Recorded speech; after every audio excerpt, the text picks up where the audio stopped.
pour répondre précisément à la question, oui, depuis un an et demi, 2 ans même déjà. Là où il y a quelques années on avait des doutes sur la fiabilité ou l'opportunité des solutions IM, webconférence, Link d'une manière générale, on est passé à une situation où on n'a plus du tout de doute. Ça c'est la première chose, c'était je pense l'année dernière.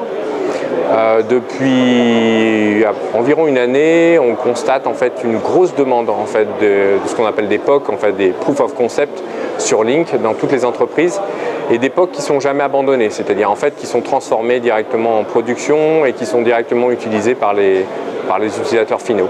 Donc ça c'est une grosse tendance aujourd'hui, on a de plus en plus de demandes, il n'y a plus de doute sur l'opportunité de mettre en place ces solutions dans les entreprises, ça c'est sûr. Et deuxièmement en fait on a une accélération en fait de l'intégration de Link dans les solutions vidéo, soit que les entreprises possèdent aujourd'hui, donc les anciens ou les nouveaux systèmes, soit ils utilisent Link comme fédérateur en fait de toute leur communication à travers des solutions de vidéo qu'ils veulent acquérir. Oui, donc effectivement Link va changer de nom.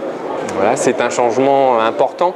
Il y a deux aspects dans le changement. Il y a un aspect, on va dire, purement marketing, un effet purement marketing. Aujourd'hui dans le monde, pour être un petit peu méchant, personne connaît Link, tout le monde connaît Skype. Donc l'avantage de s'appeler Skype for Business, du coup, va donner un aura au produit Link, ça c'est la première chose.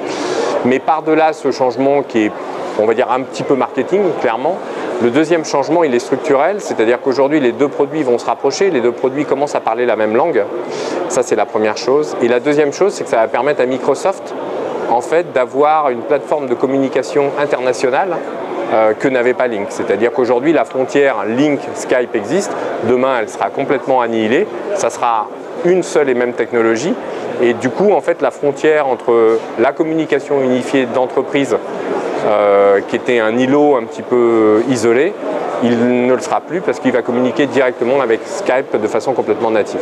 Alors, sur la partie communication unifiée, ce qui va ostensiblement changer, et c'est ce qu'on voit aujourd'hui, depuis à peu près 6 mois, on a une grosse montée en charge des demandes, enfin des grosses demandes en fait autour des salles de réunion, du meeting.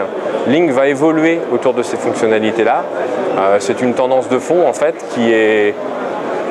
qui s'avère être présent dans les entreprises. Aujourd'hui, on a des gros renouvellements de salles de réunion, des petites salles de réunion de 10 ou 5 à 10 personnes en fait aujourd'hui, autour des technologies qui sont nouvelles, qui sont fédérées par Link. Donc ça, c'est la grosse tendance aujourd'hui. Ensuite, on va avoir l'interface quand même du produit qui va changer un petit peu. Il s'appelle Skype for Business, donc qui va avoir un look and feel beaucoup plus proche de l'environnement Skype que ne l'a aujourd'hui, avec quelques fonctionnalités. 2 clients toujours, un client Skype qui va rester Skype pour le grand public et un client Skype entreprise qui va être remodelé en fait pour s'adapter au look and feel de celui qu'on connaît aujourd'hui.